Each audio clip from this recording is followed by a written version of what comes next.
Hi, my name is Camilla. 10 years ago, if you told me that I would be living with my husband Mark and our child Lily in my childhood home, I would believe you. But I would laugh if you added that Mark's mom, Helen, would be my next-door neighbor and told me how much our lives would revolve around with her and Helen's weird squeamishness. Nevertheless, we were a happy family. Mark and I met at college. What can I say? He was our college's charmer. A bit off, but isn't everyone? We fell in love, got married, and after my parents passed away, we settled in my big family home. It was big enough for all three of us and our child Lily, who's 7 now. Not long after, Mark's mom, Helen, moved next door. That's when I discovered their weird trait. I remember one dinner that pretty much sums it all up. We were at Mark's cousin's place. Everything was going well until Helen found a hair in her salad. What happened next was unforgettable. "Is this a hair in my salad?" Helen shrieked, holding up the offending strand like it was a poisonous snake. The room fell silent. Everyone's eyes were on her. "Oh, Mom, just put it aside and eat the rest." Mark tried to calm her down, but it was like adding fuel to the fire. "Put it aside, Mark. How can you say that? This is unacceptable." Helen was nearly in tears, her voice rising in pitch. She stood up, grabbing her plate, and to everyone's shock, dumped it into the trash. Then she began tossing other dishes in, one after the other.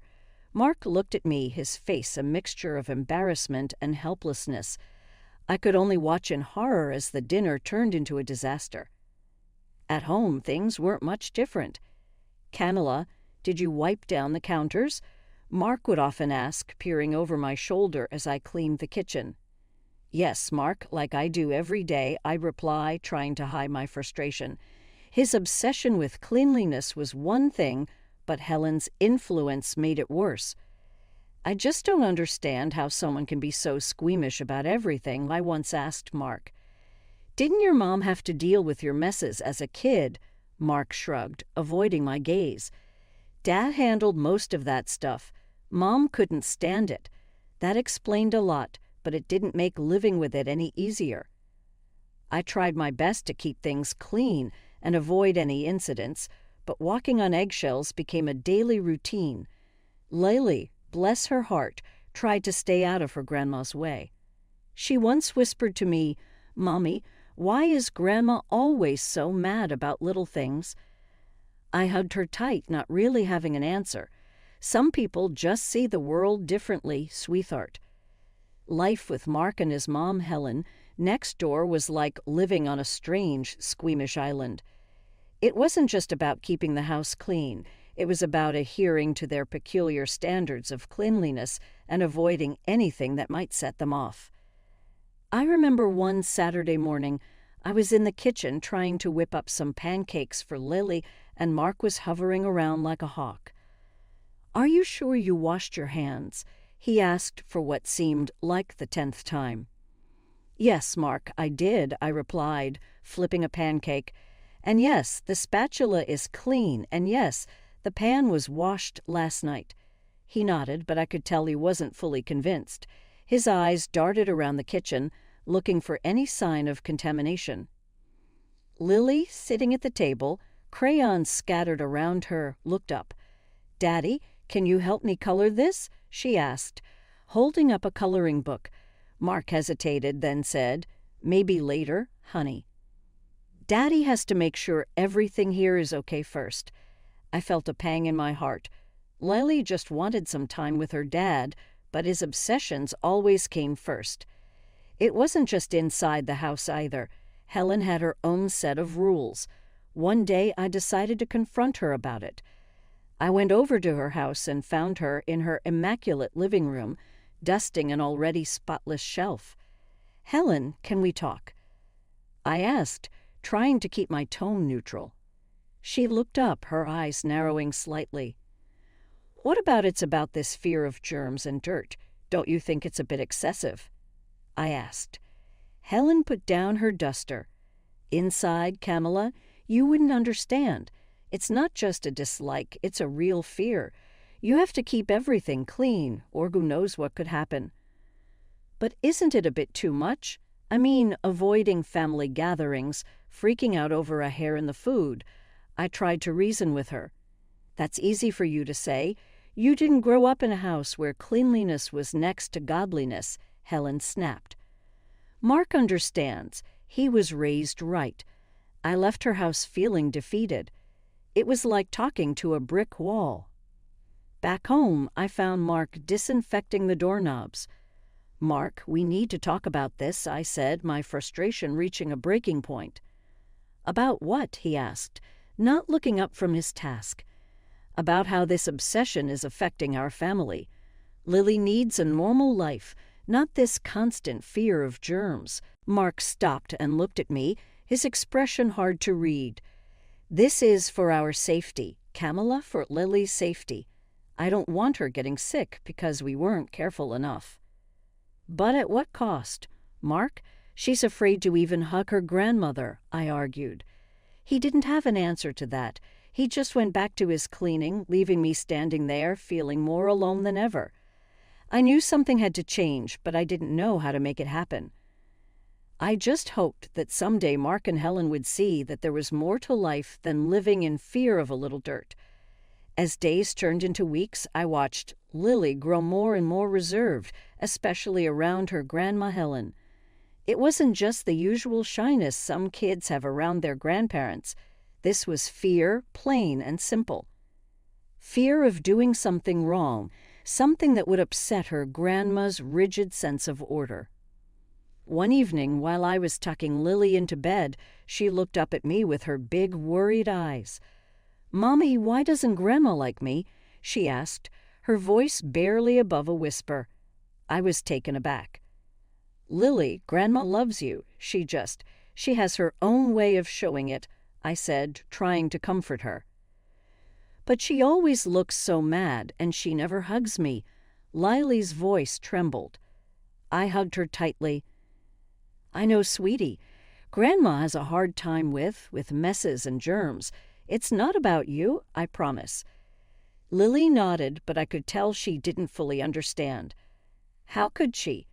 Helen's behavior was hard enough for me to grasp, let alone a 7-year-old. The next day, I decided to have a gentle talk with Helen. I found her in her garden, meticulously trimming her rose bushes. "Helen, can I talk to you for a minute?" I asked, approaching her. She put down her gardening shears and wiped her hands on a cloth. "What is it, Camilla?" "It's about Lily. She feels like you don't like her," I said, choosing my words carefully. Helen frowned. "That's ridiculous.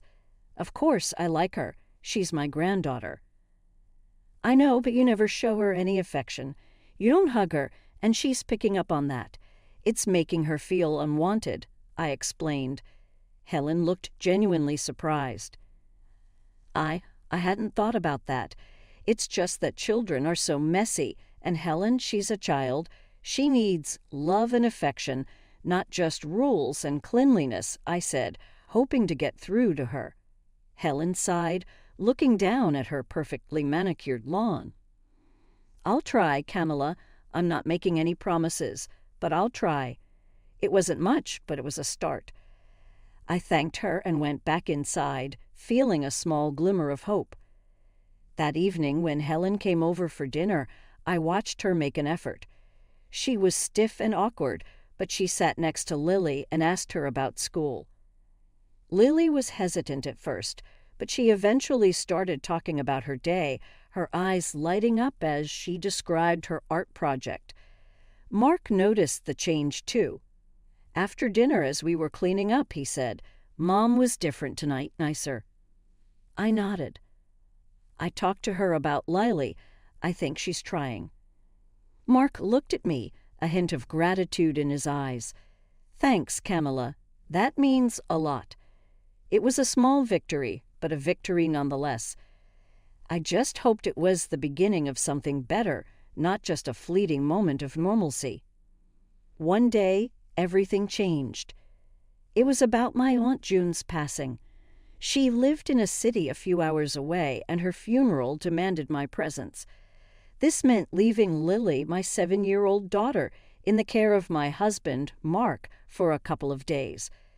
The evening before my departure, I sat down with Mark in our cozy living room, the walls lined with family photos, some of which included Aunt June. "Mark, I'm really worried about leaving Lily with you," I began, my voice tinged with concern. "You know how she is, and with your, well, you know." Mark put down the book he was reading and looked at me with a reassuring yet somewhat distant gaze. "Camilla will be fine. It's just 2 days. I know I'm not great with messes, but I can manage. It's my daughter we're talking about." I wanted to believe him, but doubts lingered. I handed him a list of emergency contacts and instructions I had prepared. "Everything's on here, from her meal times to her bedtime story routine. And please, if anything happens, just call Helen or the numbers on this list," I instructed. He nodded, taking the list but not really looking at it. "Got it. We'll be fine, Camilla. Go and pay your respects to Aunt June without worrying." The drive to the funeral was a blur of anxious thoughts. I called Mark several times. Each time, his response was the same. "Everything's under control, Camilla. Focus on your family there." But my mother's intuition told me something wasn't right. When I returned 2 days later, a sense of dread filled me as I approached our home. It looked unusually quiet and deserted. Frantically, I called Mark, but my calls went unanswered. Rushing inside, I called out, "Lily? Mark?" There was no response, just an eerie silence. Then, from the staircase, I heard a small, trembling voice, "Mommy." It was Lily, looking small and forlorn, clutching her favorite plush bunny. "What happened, sweetie? Where's Daddy?" I asked, my heart pounding. Tears welled up in her eyes. "Daddy left last night. He said he couldn't stay here." I knelt down, trying to hide my shock and anger. "Why did he leave, Lily? Did something happen?" Lily nodded, her voice barely a whisper. I was sick. I threw up. Daddy got scared and said he had to go to Grandma's. My mind reeled with disbelief and anger. Mark had left our daughter alone because he couldn't handle a bit of vomit. Did he say when he'd be back? I asked, trying to maintain my composure for Lily's sake. She shook her head, her small hands gripping her bunny tighter. "No, Mommy, he just left." I was scared. I hugged her, feeling a protective rage building inside me. This was more than just Mark's usual squeamishness. This was outright neglect. As I comforted Lily, I glanced around the house. It was in disarray, a stark contrast to its usual neatness. Toys were scattered, dishes piled up, and there was a stain on the carpet that I didn't dare to inspect closely. Mark's fear of mess had not only trumped his responsibilities as a father, but had also led to him abandoning our sick child. I knew then that something had to change. This wasn't just about coping with Mark and Helen's peculiarities anymore. This was about the safety and well-being of my child. I had to confront Mark and Helen, but first I needed to take care of Lily. She was my priority. Once I made sure Lily was okay, had eaten, and was resting, I called Mark again, my fingers trembling with fury. This time he answered, his voice cautious. "Mark, what the hell were you thinking, leaving Lily alone like that?" I couldn't keep the anger out of my voice. "Camilla, I couldn't handle it. You know how I am with that stuff. I thought she'd be fine." Mark's voice was defensive, almost detached. "Fine? She's a child. Mark. She was sick and scared. You're her father. You're supposed to take care of her, not run away at the first sign of trouble." Mark was silent on the other end, and I knew that our conversation was far from over. After ensuring Lily was safe and had calmed down, I knew I had to confront Mark and Helen. My hands were shaking as I dialed Mark's number again. This time he picked up immediately. "Mark, we need to talk now in person," I said, trying to keep my voice steady. Okay, I'm coming over," he replied, a hint of reluctance in his voice. I paced around the living room, waiting. When Mark arrived, he wasn't alone. Helen was with him. They stood at the doorstep, neither making a move to come in. The sight of them standing there, so unaffected, fueled my anger. "What you did, leaving Lily alone when she was sick, is inexcusable, Mark. How could you?" I started, my voice rising. Mark shifted uncomfortably. "I told you I couldn't handle it. I didn't think it was a big deal. She's 7, not a baby." "Not a big deal?" She was terrified, Mark. Alone in this big house. Anything could have happened. I couldn't believe his casual dismissal. Helen chimed in, her tone defensive. "Camilla, he did what he thought was best. He's not good with sickness, you know this." "That's not an excuse, Helen. He's her father. It's his responsibility to take care of her, no matter what," I shot back, my gaze fixed on Mark. Mark looked away, unable to meet my eyes. I panicked. "I'm sorry, okay?" "Sorry doesn't cut it, Mark. This is about our daughter's safety, and you, Helen, encouraging this behavior. It's harmful, not just annoying," I said, my frustration boiling over. Helen's face hardened. "We've always been this way. It's not our fault you don't understand." Understanding dawned on me then.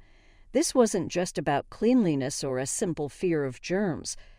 This was deeper, more ingrained, and it was affecting Lily.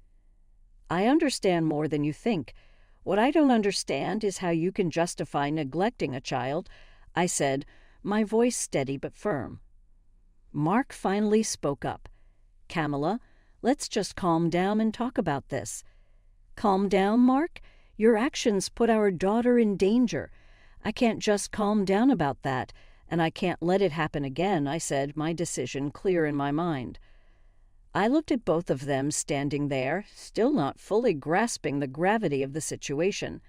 I need to think about what's best for Lily, and right now I don't think that includes being around this level of irresponsibility. Mark and Helen exchanged a glance, but neither said anything. They knew I was serious. "I'll be in touch about what happens next. For now, I think it's best if you both leave," I said, ushering them out the door. As they walked away, a mix of emotions washed over me. Anger, disappointment, but also a sense of clarity. I needed to protect Lily, and if that meant making tough decisions, so be it. The confrontation had revealed a stark truth. I couldn't rely on Mark or Helen when it came to Lily's well-being. After Mark and Helen left, my mind was racing. I knew I had to take concrete steps to ensure Lily's safety. The first thing I did was call my friend Sarah, who's a lawyer. I explained the situation to her, my voice shaky with emotion. "Sarah, I don't know what to do. Mark left Lily alone at home when she was sick. I can't trust him anymore," I said, feeling a lump in my throat. Sarah's voice was calm and reassuring. "Camilla, first of all, make sure Lily is okay. Now, have you seen a doctor?" "No, not yet. I'll call one right away," I replied, realizing I had been so caught up in my anger that I hadn't thought of this. "Good. Get Lily checked out. Then we can talk about your options legally. This is serious, Camilla. Leaving a child alone like that, it's not just irresponsible, it's dangerous," Sarah said. I hung up and immediately called our family doctor, who agreed to see Lily right away. Thankfully, she was fine, just a bit shaken up from the whole ordeal. The next day, I met with Sarah. We sat in her office, a small, unassuming room filled with legal books and papers. "You have grounds to file for sole custody, Camilla. What Mark did was essentially child endangerment," she explained. I listened, the weight of the situation pressing down on me. "What about Helen? She's just as responsible for this mindset of Mark's," I said. Sarah nodded. "You can file a restraining order against her if you think she poses a threat to Lily's well-being. It was a lot to take in, filing for divorce, sole custody, possibly a restraining order. It felt like my entire world was collapsing. But then I thought of Lily, her frightened face when I found her alone, and I knew I had no choice. "I'll do it. I have to protect Lily," I said, my voice firm. Sarah gave me a sympathetic look. "I'll start the paperwork. It won't be easy, Camilla, but I'll be with you every step of the way." Over the next few weeks, life was a whirlwind of legal meetings and emotional upheavals. Mark tried to talk to me to apologize, but I couldn't get past what he had done. Helen, on the other hand, was furious. She accused me of overreacting, of tearing the family apart. "You're making a mistake, Camilla. Mark is a good father. He just made one mistake," Helen said during one heated phone call. "One mistake that could have cost our daughter her life, Helen. I can't overlook that." "I won't," I replied, my resolve unwavering. Eventually, the court granted me sole custody of Lily. Mark was allowed supervised visits, but Helen was barred from seeing Lily without my permission. It was a bitter victory. My marriage was over, my family broken, but Lily was safe, and that was all that mattered. Life after the divorce and the court's decision was like stepping into a new world. It was a world where I was both a single parent and the sole protector of my little girl, Lily. The divorce had been tough, with its fair share of tears and heartache, but it was done. It was time to move forward. One evening, as I was tucking Lily into bed, she looked up at me with her curious eyes. "Mommy, are we going to be okay, just the two of us?" she asked, her voice tinged with a mix of concern and hope. "Of course, sweetie. What is it?" "Will Daddy be okay? Will he be sad without us?" Her question caught me off guard, but it was a fair one. I knelt down to be at eye level with her. "Your daddy loves you very much, Lily, and yes, he will be okay. We all will be. Sometimes people need to be apart to be happy, but that doesn't change how much we love each other." Lily nodded, taking in my words. "I love you, Mommy." "I love you too. More than anything," I said, hugging her as we continued our walk in the park. I felt a sense of hope for the future. There would be challenges, of course, but I was ready to face them. This was our new beginning, a chance to build a life filled with love, laughter, and happiness.